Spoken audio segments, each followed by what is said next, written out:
গাড়িতে কেমনে ফট করে উঠাই দিচ্ছে।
আজকে ঘটনাটা যেন হয়েছে বিএসএফ এর গাড়ি কি তোমরা ধাক্কা দিছে নাকি?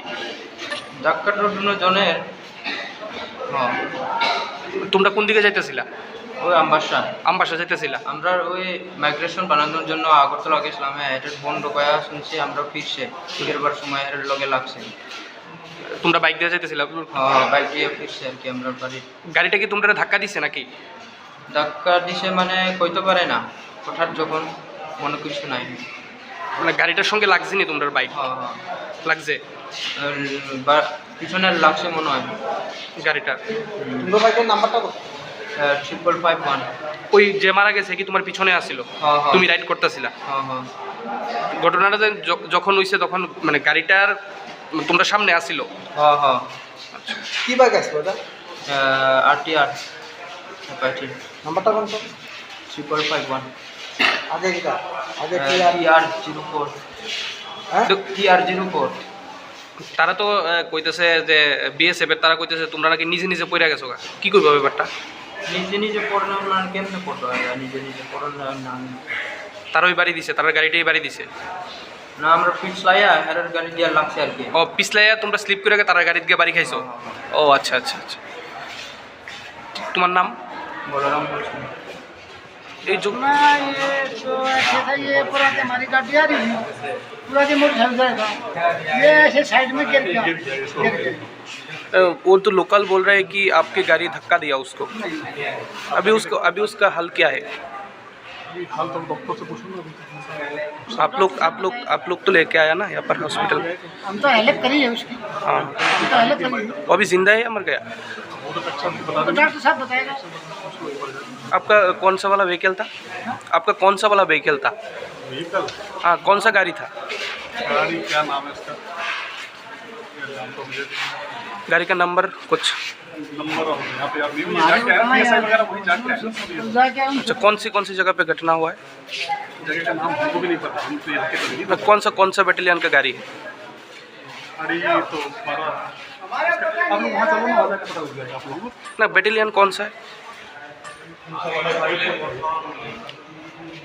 একটা দুর্ঘটনাগ্রস্ত একটা ছেলেকে আহত অবস্থায় নিয়ে আসে, কি হয়েছে ঘটনা? এটা হসপিটালে আনার পর কি দেখলেন আপনারা?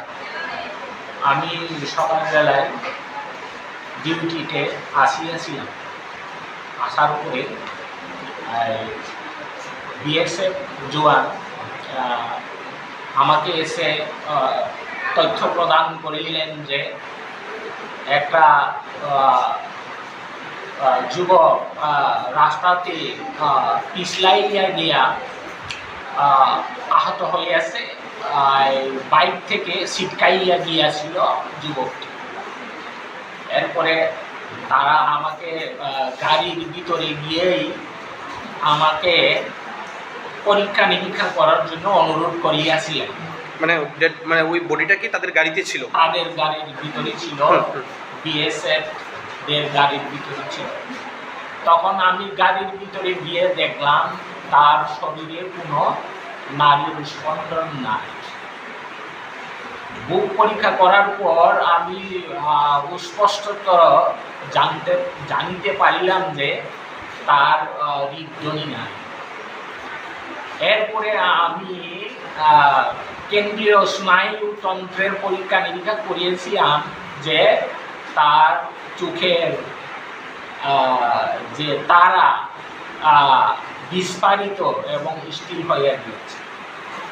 এখান থেকে আমি বৈজ্ঞানিক লক্ষণ অনুসারে সিদ্ধান্তে পুষলাম যুবকটি মৃত অবস্থায় হাসপাতালে আনানো হয়েছে। স্যার এরপরে আমি সুনিশ্চিত করার জন্য একটা ইসিজি তৎক্ষণাৎ করিলাম এবং ইসিজিতে দেখা দিয়েছে তার কোনো ইলেকট্রিক্যাল অ্যাক্টিভিটি নাই, ফ্ল্যাট হয়ে আছে। স্যার তারপরে আমি ঘোষণা করিয়া দিয়েছিলাম যে যুবকটা আর নাই, মারা গিয়েছে। স্যার তার নামটা কিছু দিলেন? নাম জোগাড় করেছি, নামটা হচ্ছে নরেন্দ্র মলসম, 19 বছর বয়স, পুরুষ। তার বাবার নাম হচ্ছে মৃত রানী কুমার মলসম, গ্রামের নাম আমবাসা, আর পোস্ট অফিস কলম চৌড়া, আর PS Ambassa. Okay sir, thank